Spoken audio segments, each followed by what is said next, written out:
లక్షల కోట్లు సంపాదించిన వాడినైనా మీరు చూడండి, 2 పూట్ల అన్నం తింటున్నాడా? లేదే, ఒక పూట తింటాడు, ఒక పూట చపాతి. ఈ చపాతీకి ఇన్ని 100 కోట్లు ఎందుకే పని లేక?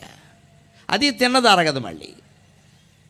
పోనీ సరైన బట్టలు కట్టుకున్నాడా? మీరు అవినీతి పరులు అని పేరు పొందుతున్న నాయకులను కూడా చూడండి, మామూలు బట్టలోనే ఉంటారని, ఏం పెద్ద ఫ్యాషన్ డ్రెస్సులు ఏమి ఉండవు, వాళ్ళకి అవకాశం లేదండి. పోనీ రాత్రి ఏమైనా పడుకోగానే నిద్రపడుతున్న పట్టదండి, ఎందుకంటే మంచం కింద డబ్బే, మరుగుదొడ్లోనూ డబ్బే, నిద్ర ఎలా పడుతుంది? ఎప్పుడెప్పుడు రైడింగ్ చేస్తాడో తెలియదు, వెంటనే వీడికి కళ్ళు తిరిగిపోతూ ఉంటే మురిచిపోతూ ఉంటాడు. ఎందుకంటే మరి దొంగ పని చేసిన తర్వాత అలాగే ఉంటుంది. అంచేది అజ్ఞానం అవినీతికి మూలం మనం గ్రహించాలి. గ్రహించవలసిన జ్ఞానం ఏమిటంటే, ఎంత డబ్బు సంపాదించినా నాకు తినడానికి లేనప్పుడు, ఉండడానికి లేనప్పుడు, నిద్ర పట్టనప్పుడు, నిత్యం భయంతో చచ్చిపోయేటప్పుడు ఈ డబ్బు నాకెందుకు అని గ్రహించడమే జ్ఞానం. అప్పుడు ఖచ్చితంగా మనిషి నీతిమంతంగానే ఉంటాడు, అవినీతి పని చెయ్యడు. కోట్లు మింగేయాలి, మనకి కాంట్రాక్ట్ చేపట్టి రోడ్డు మీద సిమెంట్ వేయకుండా మట్టి వేసేస్తే మనకి బాగా కలిసి వస్తుంది కదా, పైగా మళ్ళీ 6 నెలల్లో రోడ్డు చెడిపోతే ఆ కాంట్రాక్ట్ మనకే ఇస్తారు కదా, ఇంకోసారి వేసేయచ్చు కదా అని ఆలోచన వచ్చినప్పుడు ఏం చేయాలంటే, ఈ కంకర్రాళ్ళు వేయకుండా, మనం సరైన సిమెంట్ వేయకుండా ఇసుకేసేసి మట్టి వేసేసి చేసిన పాపం ఉందే, ఈ వేయకుండా దాచిపెట్టిన రాళ్ళన్నీ మన గాల్ బ్లాడర్లోకి ఎడతాయి. ఇప్పుడు అంతమందికి గాల్ బ్లాడర్లో రాసుకోవాలి. మానవుల ప్రయోజనాలు ఒక్కటే కాదు, నదులు, కొండలు, చెట్లు, వీటన్నిటినీ కాపాడడం ప్రభుత్వం బాధ్యతే. పర్యావరణ పరిరక్షణ ప్రభుత్వం యొక్క ప్రథమ బాధ్యత, ప్రధాన బాధ్యత.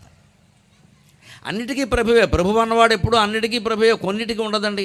అందుకని పావురానికి కూడా నేనే రక్షకుండా కదా, నేను రక్షించాలి కదా, అన్ని పావురాల్ని నేనేం రక్షిద్దామని ప్రయత్నం చేయలేదే, నా కాళ్ళ మీద పడిన దాన్నైనా నేను రక్షించాలి కదా అంటే, ఆ డ్యాగంది, నేను 2 రోజులు కష్టపడి వేటాడాను, నా ఆహారం లేకపోతే నేనేం చేయను, నన్ను రక్షించడం నీ పూచీ కదా అని తర్కం ఇలాగే ఉంటుంది. వెంటనే రాజు అన్నాడు, డ్యాగా, నీకు మరో పావురం దొరికే అవకాశం ఉంది, ఈ పావురానికి మరో ప్రాణం ఉండే అవకాశం లేదు కదా అన్నాడు. అది ధర్మ సూక్ష్మం అంటే, అది ధర్మ సూక్ష్మం అంటే. అది ధర్మం వేరు, ధర్మ సూక్ష్మం వేరు. ధర్మం వేరు, ధర్మ సూక్ష్మం వేరు. సూక్ష్మం ఎలా ఉంటుంది అంటే, నిజమేనయ్యా, నీ వేటాడుకున్నావు, నేను కాదని అనడం లేదు, కానీ ఒక పులి మేకని చంపేస్తూ ఉంటే మనం పనిగట్టుకుని రక్షించక్కర్లేదండి. అడవులకు వెళ్ళి రక్షించడం మన వల్ల కాదు, పులి మన చంపుతుంది.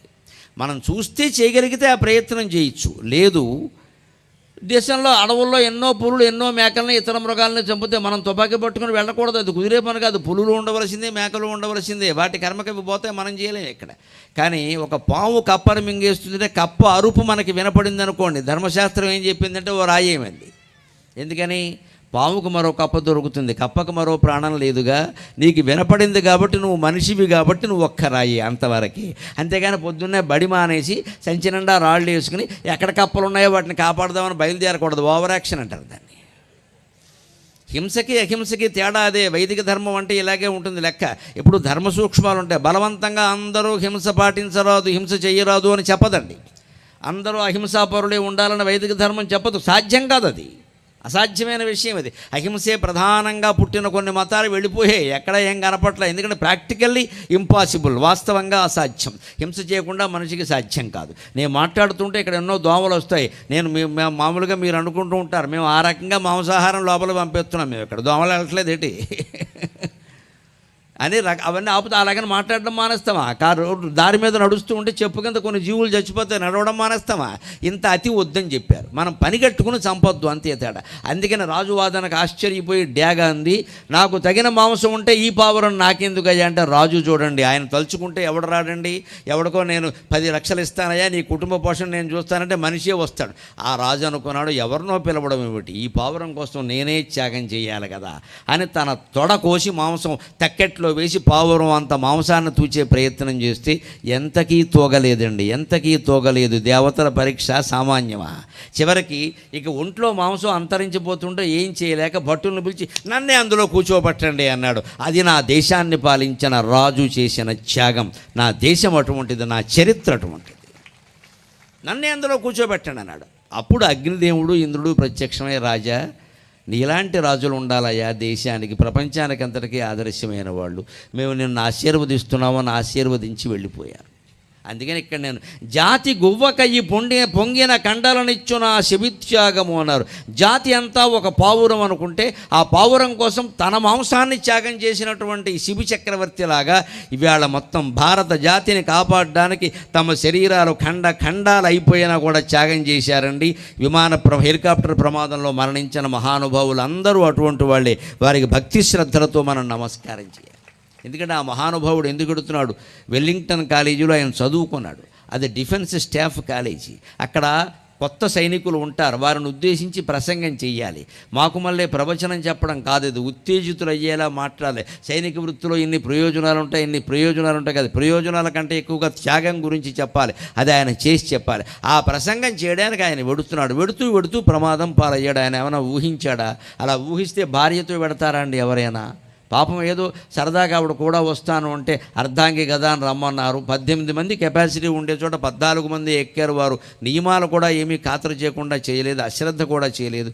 అంతేకాదు సైనిక హెలికాప్టర్, దానికి అన్ని రకాల పరీక్షలు చేశారు, అన్నీ బాగున్నాయి. దురదృష్టం ఆయుర్దాయం లేదు, అంతే తేడా. ఇక మనం మాట్లాడుకోవలసిందేం లేదు.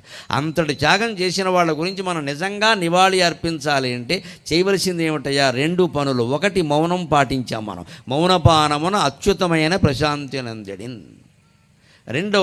రెండవ పని ఏమిటంటే మన పిల్లలకి ఆ త్యాగాల గురించి చెప్పాలి. ఇక్కడ నా మాటలు విన్నవాళ్ళందరూ, ఇది 2 గంటల ప్రసంగంలో నేను జవాన్ కిసాన్ 2 విభాగాలు చేసుకుని చెబుతాను కాబట్టి గంటసేపు జవాన్ గంటసేపు కిసాన్ అనుకుంటే ఈ విన్నటువంటి మాటల్లో మీకు బాగా నచ్చినవి, మీకు అర్థమైనవి మళ్ళీ మీ పిల్లలకి రాని వాళ్ళందరికీ చెప్పండి. ఆ తర్వాత యూట్యూబ్లో ప్రసారం అవుతాయి. గరికపాటి నరసింహరావు అఫీషియల్ అన్న దాంట్లో అన్నీ ఎప్పటికప్పుడు ప్రసారమే వస్తాయి. ఇది కూడా 4 రోజుల్లో సంస్కరించిన తర్వాత అది ప్రసారం అవుతుంది. అక్కడ చూపించండి పిల్లలకి ఇలా ఉంటుందని. ఇవాళ నేను ఎంత ఆశ్చర్యపోతున్నాను అంటే మొత్తం కనపడి మేము వింటున్నాం అని చెబుతున్న వాళ్ళు 20 నుంచి 40 ఏళ్ల వాళ్ళు ఎక్కువ. 20 నుంచి 40 ఏళ్ల వాళ్ళు ఎక్కువ. నాకు నమ్మకం ఉంది, దేశం బాగుంటుంది. 20 ఏళ్ల క్రితం నేను అవధానాలు మొదలుపెట్టినా, 10 ఏళ్ల క్రితం ప్రవచనాలు మొదలుపెట్టినా నాకు ఒకటే నమ్మకం, మా అమ్మ చెప్పిందే నమ్మకం. మా అమ్మకి నేను నమస్కారం చేసినప్పుడు నా మెడలో ఈ కండువా వేసి, నేను కండువా కింద వేయట్లేదురా, ఇది జాతీయ జెండాను నీకు వేస్తున్నాను అని చెప్పింది ఆవిడ. అది నాకు మనస్సులో ఉండిపోయింది బాగా. ఇది జాతీయ జెండా అని చెప్పి వేసింది.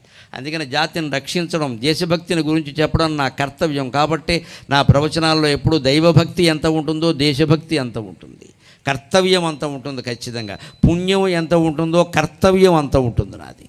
దైవభక్తి కంటే దేశభక్తి ఎక్కువ. అందుకని ఇది మీ పిల్లలకి మీరు చెప్పగలిగితే, ఇది మళ్ళీ వాళ్ళ మనసులో నాటుకునేలా చేయగలిగితే దేశంలో అవినీతి పోవడం అనేది పెద్ద సమస్య కాదు. అవినీతికి మూలం అజ్ఞానం. గమనించాలి మనం. అవినీతికి మూలం ఏదో స్వార్థం కాదండి, అజ్ఞానం అంటే ఏమిటో తెలుసా?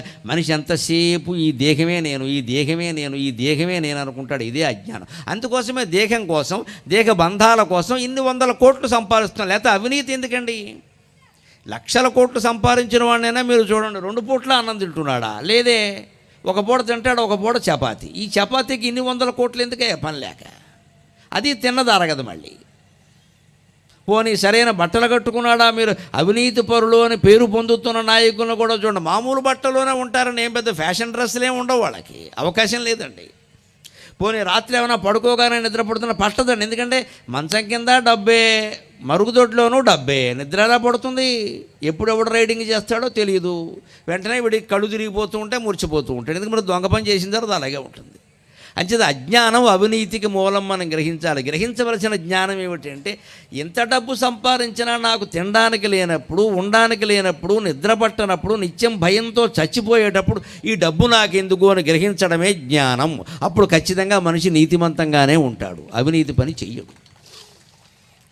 కోట్లు మింగేయాలి, మనకి కాంట్రాక్ట్ చేపట్టి రోడ్డు మీద సిమెంట్ వేయకుండా మట్టి వేసేస్తే మనకి బాగా కలిసి వస్తుంది కదా, పైగా మళ్ళీ 6 నెలల్లో రోడ్డు చెడిపోతే ఆ కాంట్రాక్ట్ మనకే ఇస్తారు కదా, ఇంకోసారి వేసేయచ్చు కదా అని ఆలోచన వచ్చినప్పుడు ఏం చేయాలంటే, ఈ కంకర్రాళ్ళు వేయకుండా, మనం సరైన సిమెంట్ వేయకుండా ఇసుకేసేసి మట్టి వేసేసి చేసిన పాపం ఉందే, ఈ వేయకుండా దాచిపెట్టిన రాళ్ళన్నీ మన గాల్ బ్లాడర్లోకి ఎడతాయి. ఇప్పుడు అంతమందికి గాల్ బ్లాడర్లో